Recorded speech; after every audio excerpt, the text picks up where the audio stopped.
एक नगर में एक सेठ रहता था।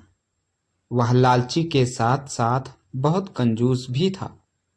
उसकी पत्नी सीमा घर की देखरेख करती और समय समय पर कंजूस सेठ के हाँ में हाँ मिलाती। एक दिन क्या हुआ कि कंजूस सेठ के बगल वाले पड़ोसी ने कहा, सेठ जी, सुना है आपके रिश्तेदार आ रहे हैं। क्योंकि मैं उनसे हफ्ते भर पहले मिला था, तो बोले कि 2-4 दिन में आपके यहाँ आएंगे। मैं सिर्फ आपसे यही बताने आया था कि मेहमान नवाजी करने के लिए तैयार रहो। अच्छा सेठ जी, अब मैं चलता हूँ। इतना कहकर वह पड़ोसी वहां से चला गया। अब सेठ जी के मन में उथल पुथल होने लगी। वह अपनी पत्नी सीमा से बोला, भाग्यवान, सुनती हो, अपने यहाँ कोई मेहमान आने वाला है। अगर हम उन्हें अच्छे अच्छे पकवान बनाकर खिलाएंगे तो वह यहाँ से जाने का नाम ही नहीं लेंगे, और ऐसे में हमारा धन और अनाज तो खत्म हो जाएगा। तुम ऐसा करो, सारे धन को एक जगह कोने में दबा दो, कुछ धन निकाल लो बस, और अनाज को एक अलग कोठरी में रखकर बंद कर दो। अब सीमा ने ऐसा ही किया। सारे धन को एक कोने में दबा दिया और कुछ पैसे रख लिए, और अनाज भी कोठरी में रखकर बंद करके थोड़ा बहुत अनाज भी रख लिया, जिससे मेहमानों को लगे कि इनके पास खाने के लिए कुछ भी नहीं है, तो वह जल्दी ही अपने घर वापस लौट जाएंगे। उसी रात सेठ और सीमा योजना बनाने लगे कि मेहमानों को कैसे जल्दी भगाया जाए। 2-4 दिन ही बीते थे कि सेठ के घर मेहमान आ पहुंचे। सेठ उस वक्त घर पर ही था और सीमा भी घर में कुछ काम कर रही थी। बैल के खटर पटर की आवाज सुनकर सेठ ने दरवाजा खोला तो सामने उसका सगा छोटा भाई खड़ा था, साथ में उसकी पत्नी और एक 7-8 साल का मासूम सा लड़का। भाई मुस्कुराया, भैया बहुत दिन हो गए, सोचा आपसे मिलते चलें। खेतों में काम भी कुछ कम था, तो 6 महीने आपके पास ही रह लेंगे। 6 महीने? सेठ के चेहरे की मुस्कान ऐसे गायब हुई जैसे धूप में बर्फ। पीछे खड़ी सीमा ने आंखों से ही सेठ से पूछा, अब क्या करें? लेकिन बाहर से दोनों ने बनावटी मिठास घोल दी। सेठ बोला, अरे अरे, आपका स्वागत है। पर मन में जोड़ घटाना शुरू हो चुका था। उस रात खाने में क्या बना? पतली दाल, सूखी रोटियां और नमक मिर्च। भाई ने बिना कुछ कहे खाना खा लिया। भाभी भी चुप रही। लेकिन बच्चे ने पूछा, चाचा, आपके यहाँ सब ऐसे ही खाते हैं? सेठ बोला, हाँ बेटा, इस साल फसल खराब हो गई, बड़ी मुश्किल से गुजारा चल रहा है। भाई ने गंभीर होकर कहा, कोई बात नहीं भैया, हम भी हाथ बटाएंगे।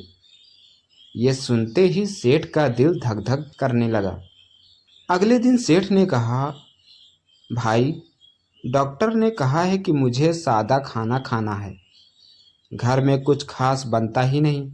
भाई हंसकर बोला, यह तो और अच्छा है, सादा जीवन उच्च विचार।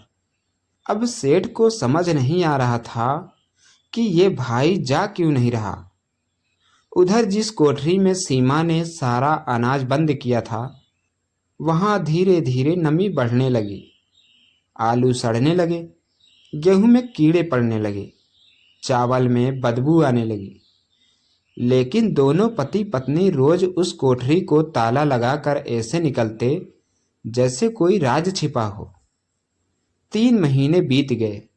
घर में सादगी चलती रही। भाई खेतों में मेहनत करता, बच्चा आंगन में खेलता रहता।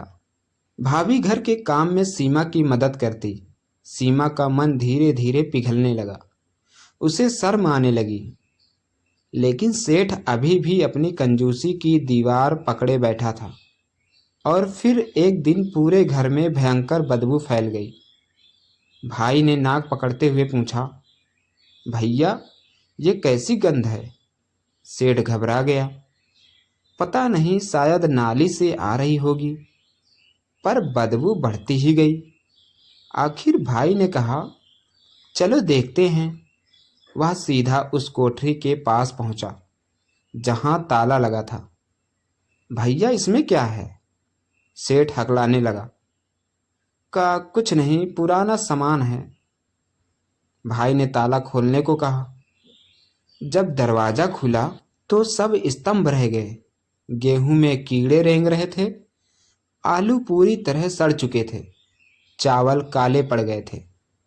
सीमा की आंखों में आंसू आ गए। भाई ने शांत स्वर में पूछा, भैया, ये सब क्यों छिपाया? अब सेठ टूट गया।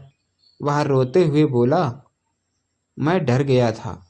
सोचा तुम लोग आओगे तो सारा अनाज खत्म हो जाएगा, इसलिए मैंने सभी चीज़ों को छुपा दिया। भाई मुस्कुराया और बोला, भैया, धन बांटने से घटता नहीं, रिश्ते बांटने से बढ़ते हैं। अगर आप हमें बताते तो हम मिलकर खेती करते, आपका नुकसान भी बच जाता। सेठ जमीन पर बैठ गया। उसे पहली बार समझ आया, उसने अनाज नहीं, अपना विश्वास सड़ा दिया था। उस दिन सेठ ने सारा बचा हुआ धन निकाला, भाई के साथ मिलकर नई फसल बोई, गांव में गरीबों को खाना खिलाया। 6 महीने बाद जब भाई जाने लगा तो सेठ रो पड़ा, अब जल्दी आना, इस बार दरवाजा ही नहीं, दिल भी खुला रहेगा। भाई मुस्कुराया और सेठ जी की कंजूसी उस सड़ी हुई कोठरी में ही दफन हो गई। कंजूसी इंसान को गरीब नहीं बनाती, लेकिन रिश्तों से जरूर गरीब कर देती है। दोस्तों, आपको यह कहानी कैसी लगी हमें कमेंट में ज़रूर बताएं। साथ ही मेरे इस चैनल को सब्सक्राइब करें और घंटी को दबाना ना भूलें, क्योंकि यहाँ मिलती है सिर्फ ओरिजिनल और ओरिजिनल कहानी।